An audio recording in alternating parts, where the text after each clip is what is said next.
Assalamualaikum. Waalaikumsalam warahmatullahi wabarakatuh.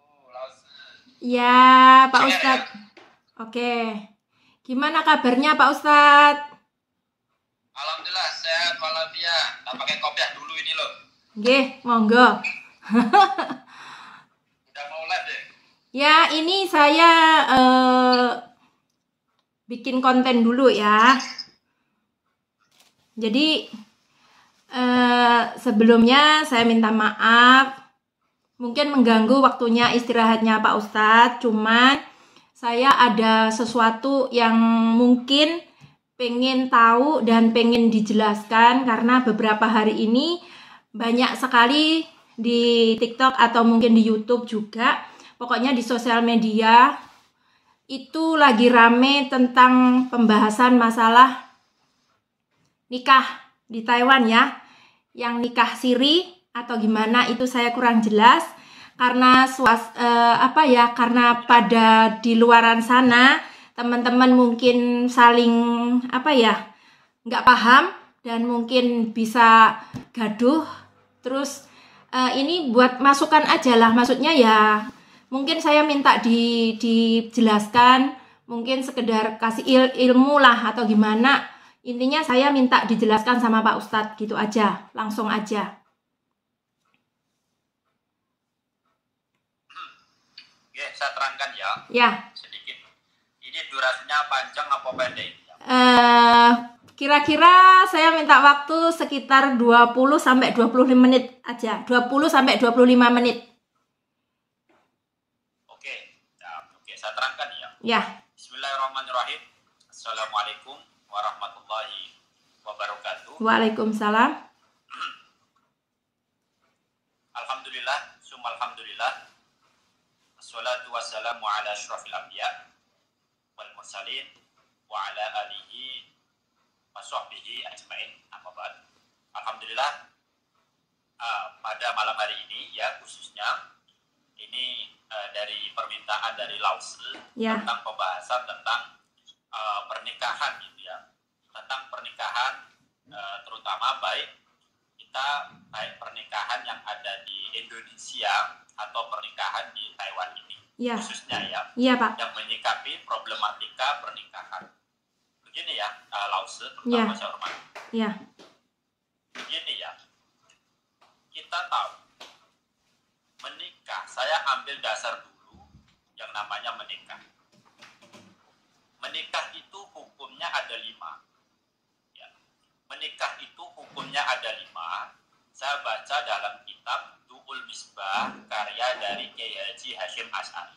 Ya. Salah satu ulama Indonesia yang masyhur dan salah satu yang beliau ini adalah pendiri dari salah satu organisasi jamiah terbesar di Indonesia.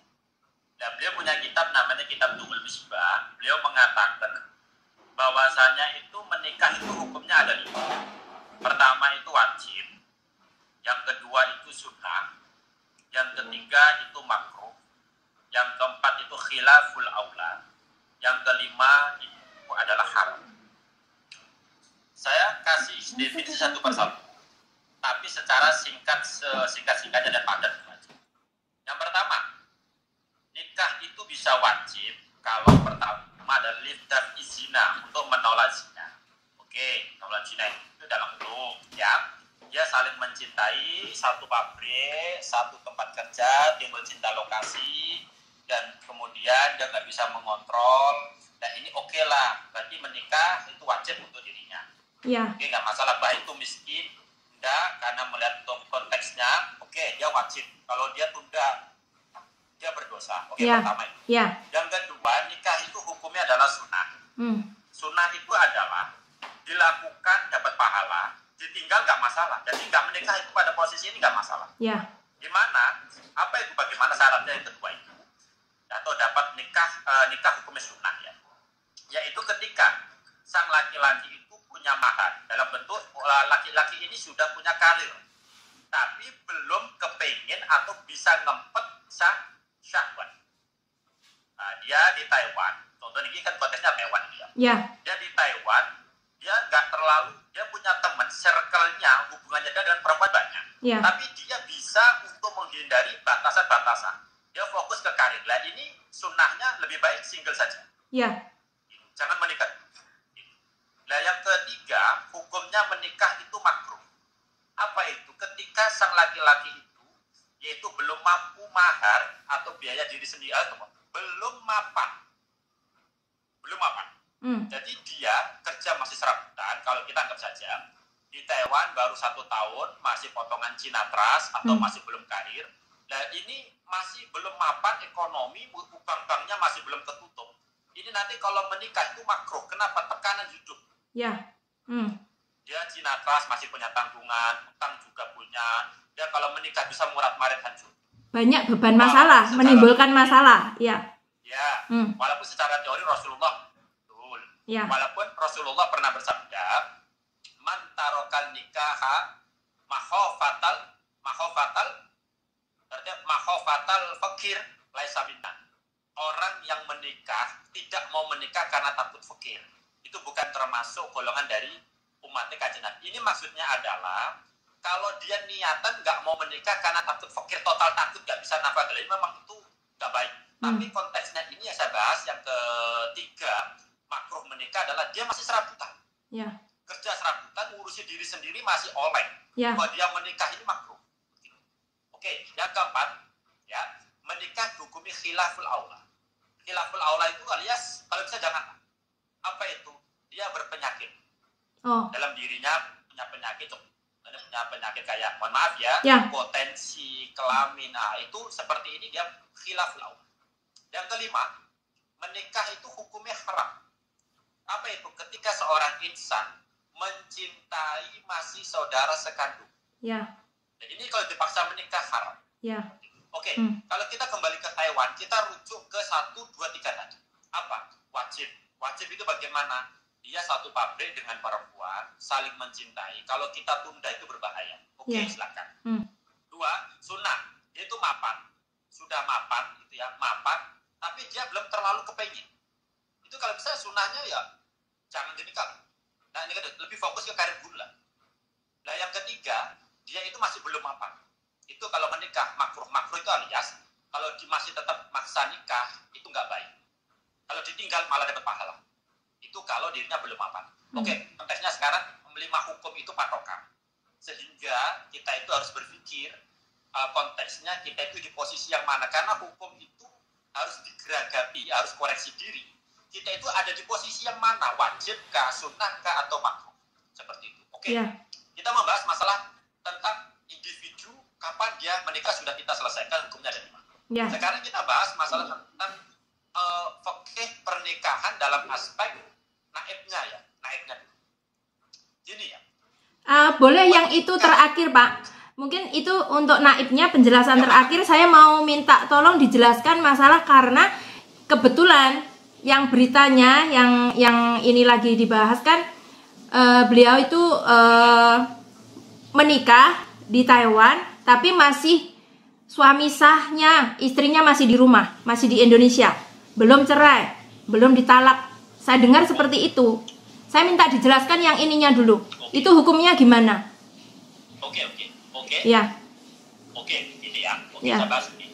Kembali ke masalah tentang pertanyaan dari Lause. Ini ya.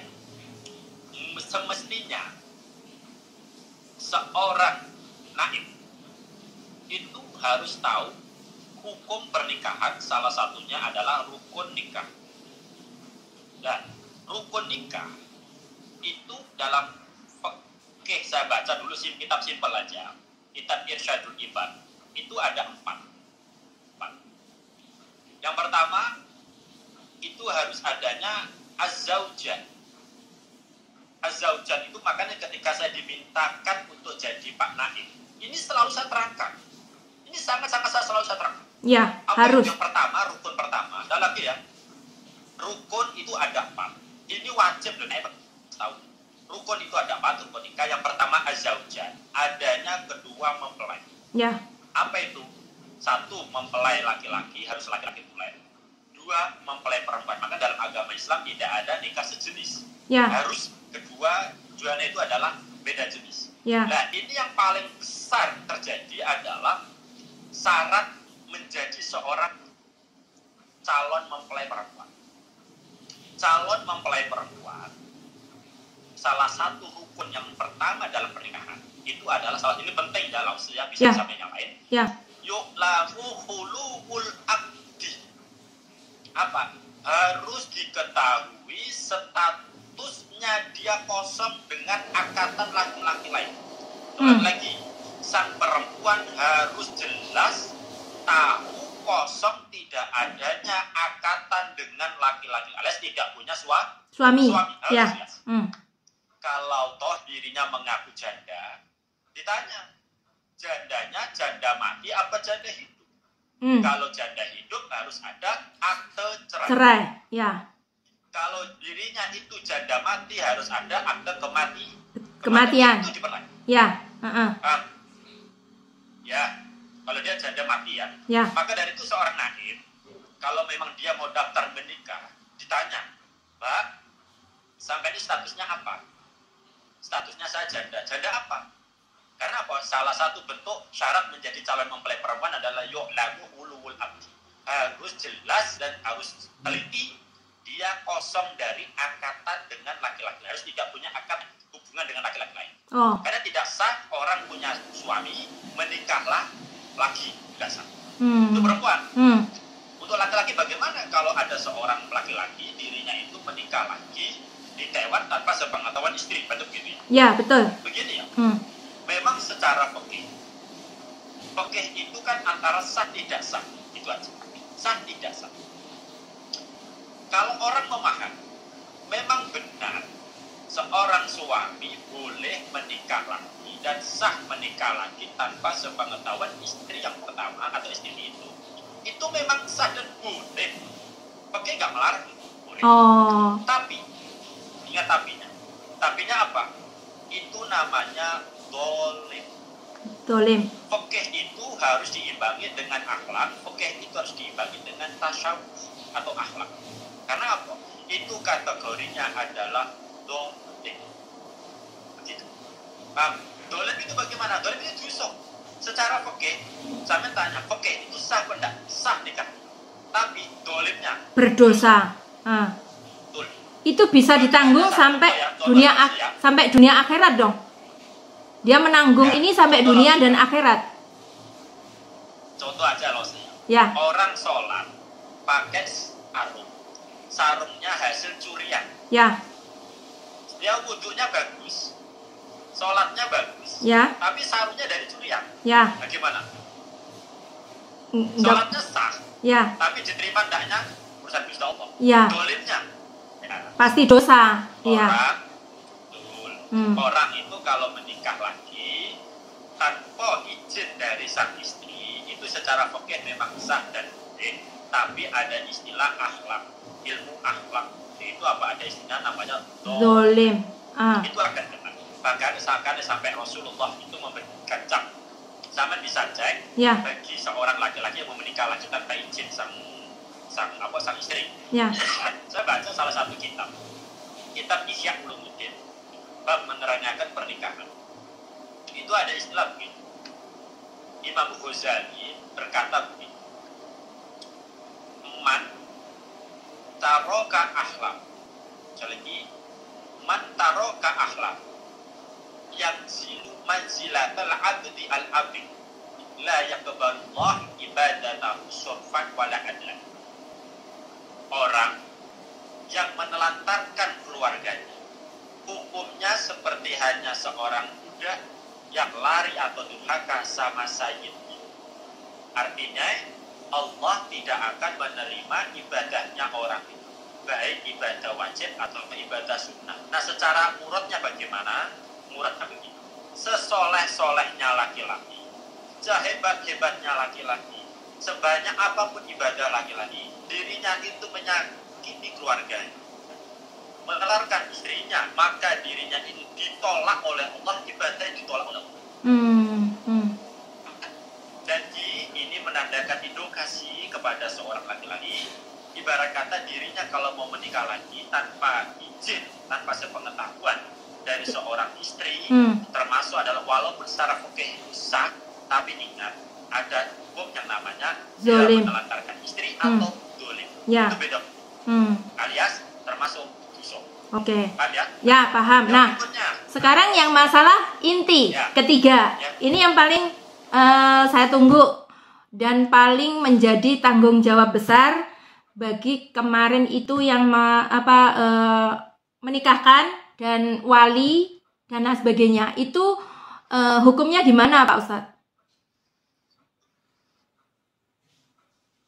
wali bagaimana, Laus? Yang membantu menjadi walinya ini kemarin. Maksud Menjadi naibnya? Atau ya, naib sama kan naib ada yang bantu juga, wali dari keluarganya mungkin atau temennya yang ikut di acara itu loh yang saya tanyakan. Oh, begitu. Ya, itu hukumnya gimana, Ustadz? Saya terangkan begini. Nah, Oke, begini ya, Laus ya. itu ada dua versi sebentar. Itu hukumnya umum sama masalah hukumnya agama. Itu kan ada dua berarti. Secara hukum dan secara agama. Saya minta penjelasan itu aja. Oke, begini ya. Saya terangkan Laus ya. Ya. Tadi sampaikan bahwasannya menikah itu kan ada rukunnya ada 4. Ya. Yang pertama sudah tak jelaskan, Ya. itu harus adanya kedua mempelai. Ya. Yang kedua asyahidan, asyahidan itu 2 saksi. Ya. Dan 2 saksi itu harus ada laki-laki di situ. Yang ketiga itu adalah termasuk wali, harus ada wali yaitu dari sang pihak perempuan. Yang keempat itu adalah ijab kabul. Nah, jadi begini ya Laus ya. Kalau tadi sampaikan wali di Indonesia kadang kan tidak tahu menau kalau ini menikah lagi, yang namanya orang kan bisa bercerita mengaku duda lah atau mengaku single lah. Kadang orang yang di Indo kan tidak tahu. Ya, ini kalau yang paling bahaya. Kita nggak bisa dikasih hukum. Ini yang paling bahaya. Karena tidak tahu ya kita nggak bisa ngasih hukum. Ya. Seperti itu. Ya, kalau sedangkan saksi, kalau masalah tentang agama bagaimana Pak, tentang masalah saksi begini nggih. Secara teori ada istilah namanya adalah al-mubasyarah lil amal utawa at-ta'awun 'alal maksyiah. Intinya ada bab menerangkan tentang membantu dalam kemaksiatan atau berkecimpung berkontribusi dalam kemaksiatan walaupun nggak kontak langsung, mendukung, itu sudah termasuk adalah dosa. Oh, gitu. Ya. Paham ya? Ya, paham. Gitu. Jadi ibarat kata tahu itu indikasi dolim. Makanya ada istilah orang menjual pedang kepada orang yang tujuan, contoh ya, saya menjual pedang, Laus. Ada orang membeli pedang kepada saya. Tujuannya pedang ini atau pisau ini digunakan untuk membunuh. Saya oke, silakan beli yang mana. Saya tahu tujuannya untuk membunuh. Saya dosa walaupun saya nggak ikut membunuh. Oh. Karena apa? Saya menolong orang maksiat. Bahasanya begini. Ya. Al-mu'inu 'alal maksiat wal maksiat. Orang yang menolong kepada maksiat sama dengan dirinya itu maksiat walaupun nggak langsung terjun langsung. Nah, contohnya tadi, saya ini hanya penjual pisau. Ada pembeli datang, dia perampok. Dia menjual pisau di tempat saya. Tujuannya adalah dia beli pisau untuk merampok atau menodong atau membunuh. Saya tahu niatnya itu, saya jual. Maka saya kena dosa. Walaupun saya tidak ikut membegal. Ya, maka dari itu, saya harap, makanya zaman sekarang ini, lebih kita sangat harus berhati-hati. Dan teliti lagi lah. Teliti lagi. Untuk lebih teliti dan lebih berhati-hati. Walaupun saya sebenarnya memang kadang saya juga menikahkan juga, tapi bahasanya saya itu harus teliti dan berhati-hati saja. Makanya, ada pertanyaan Pak, bagaimana Pak hukum nikah siri Pak? Nikah siri sendiri dalam adab Syafi'i itu hukumnya makruh. Ya, siri itu macam-macam bentuk. Nah, siri dalam bentuk adalah hanya yang diketahui sanak keluarga atau teman saja. Itu hukumnya adalah makruh. Saya baca dalam kitab kitab Intabih itu. Ulama mengatakan nikah siri itu hukumnya adalah makruh. Makruh itu artinya ya tidak apa-apa, tapi sunnahnya jangan. Oh. Termasuk di Taiwan ini adalah termasuk nikahnya adalah nikah syiri. Seperti itu. Seperti itu. Bisa dipahami langsung ya? Bisa, bisa. Terus ada yang lain? Ada Pak. Ini saya minta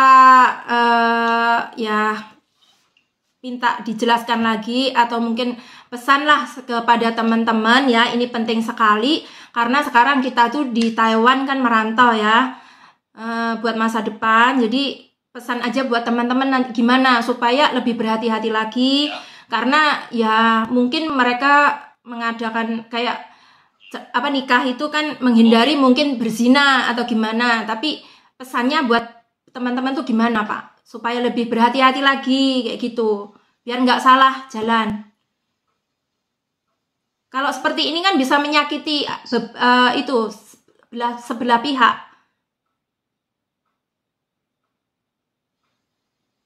Oke. Ya.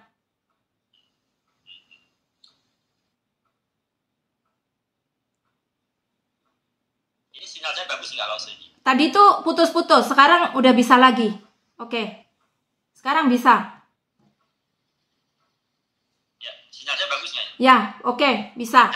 Bisa. Begini langsung. Oke, saya terangkan langsung ya. Ya.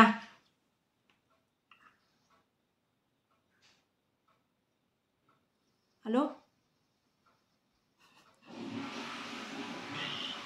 Ya, dulu. Ya. Sinyalnya kadang putus-putus, Pak. Maklum, lagi hujan. Oh iya, betul. Saya sampaikan, ya. Saya sampaikan bahwasanya yang namanya menikah itu yang bagus. Itu juga ya baik pula. Baik. Bahkan sampai ulama mengatakan la khaira liman syaghala 'anil haram. Tidaklah baik orang yang kehidupan sehari-hari itu berkecimpung dalam keharaman. Oh. Teori ulama itu merupakan, saya baca dalam kitab Ihya Ulumuddin bab nikah, menunjukkan apa? Kalau memang kita tidak sanggup dengan pergaulan hidup, menikah itu baik. Tapi bijaklah dalam kehidupan zaman sekarang. Bijaklah dalam melangkah. Ada istilah ulama. Saya baca kitabnya karya dari Syekh Abdul Qadir Al-Jailani mengatakan ayya'rifa hukmahu qabla ayya'mal. Apa itu? Berpikir dulu sebelum mengambil tindakan. Berpikir dulu sebelum melakukan suatu amal. Ya. Makanya ada ulama bijak mengatakan dari Ibnu Mas'ud, salah satu sahabat, man lam yatawaqqaf 'ala nasi halaka kama halak. Orang yang tidak berhati-hati, orang yang suka melakukan kekinian, dirinya akan bisa hancur seperti hanya hancurnya orang lain. Dari perkataan ini mengatakan kita hidup itu perlu bijak, dipikir dulu manfaat dan madorotnya. Terutama teman-teman yang ada di tanah rantau, mau menikah itu baik, mau yang namanya berumah tangga itu baik. Tapi jangan sampai ada seseorang yang harus tersakiti, dan jangan sampai ada orang yang harus kita dolimi. Dan tetap niat kita, tujuan ke Taiwan adalah merubah ekonomi. Itu yang tertinggi. Terima kasih Pak Ustadz penjelasannya. Ini penting sekali ya ilmu-ilmunya. Saya ucapin terima kasih banyak. Semoga bermanfaat bagi teman-teman yang lagi di perantauan, khususnya saya juga. Ya, semoga semuanya selalu diberi kelancaran, kesehatan, tetap dapat ridho dari Allah Subhanahu wa taala, sukses, berkah, barokah. Itu saja Pak Ustadz ya. Terima kasih banyak. Terima kasih. Assalamualaikum. Sama-sama. Assalamualaikum.